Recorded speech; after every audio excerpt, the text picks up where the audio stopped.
everything, right? So the camera is literally right behind one another because I love you guys. And this is pretty much the easiest way for me to do things. It's so much, I talk so much more naturally. I don't know why. Like after I re-record and go clip things, I'm realizing I'm starting to get the hang of this. All right, so we've got our buddy Ryan's clubs, right? We live in Maine. So what do you need in Maine? Bounce, right? We need bounce. If you're not familiar with bounce or grinds, in your 50 and your 54 degree, especially in Maine, especially if you play in soft, wet conditions, sound familiar? You're gonna need those two clubs. And then you can get away with one to two things. A wide sole in wet conditions, okay? Or more bounce. And this is a 58 degree. I like to fit people into wider, low bounce soles in their 58 and 60 degree wedges. Why don't you ask the hitters how it's going for them? Okay? Ask the hitters. All right, so we're doing KBS Tour 120S. Our boy's playing KBS Tour 120S in his iron shafts. So we're going same thing for the wedges. You can see it's really clean in here. That's how we roll. Everything's all prepped up. Let's talk a little bit more. I want to tell you what we did for Ryan, right? So Ryan basically is like a lot of guys that I see these days. They come in, right? But they're like my age, so I'm 33.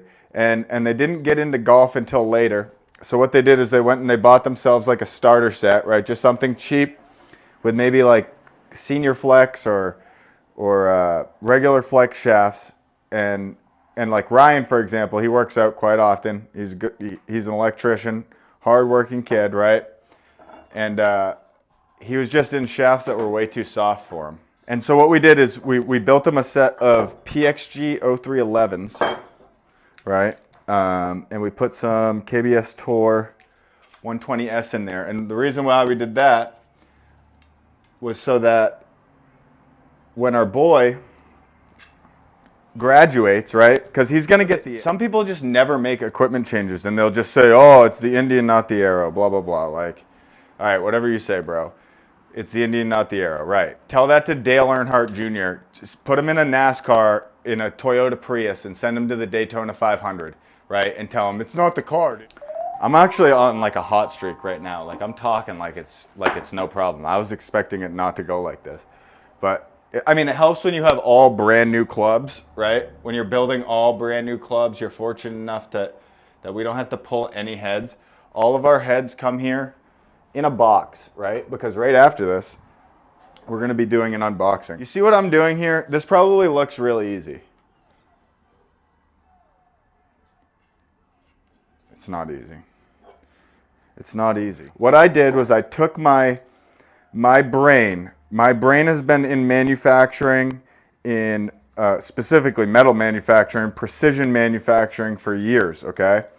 And I'm familiar, I'm very well trained in safety, also in lean manufacturing. I'm good at measuring things, believe it or not. I'm really good at measuring things to make sure that they're within or out of tolerance. I didn't even go to college, guys. I'm just I'm the type of learner that I'm not book smart. Like, I can learn something really quick if you show me how to do it.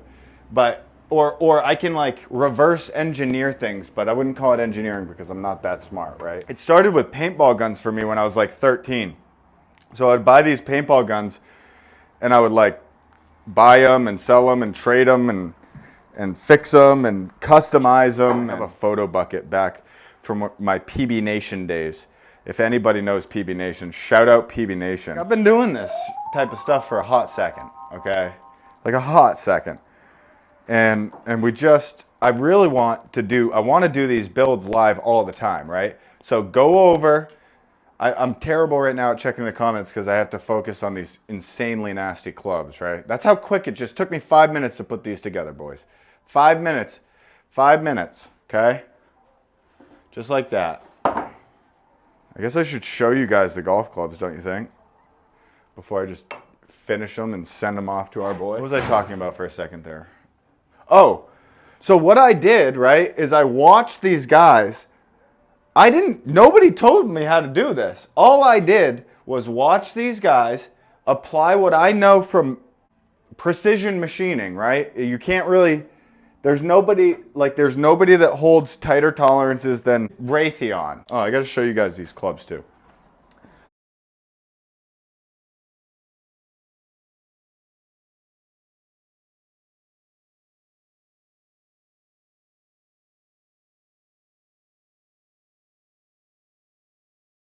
The second you hit off a mat, your turf interaction, you're all different. Ask Cole Anderson, he'll tell you.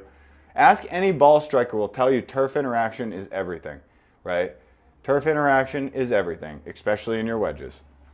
Okay, now let's open some clubs. I gotta wait a couple seconds, we'll put some grips on there.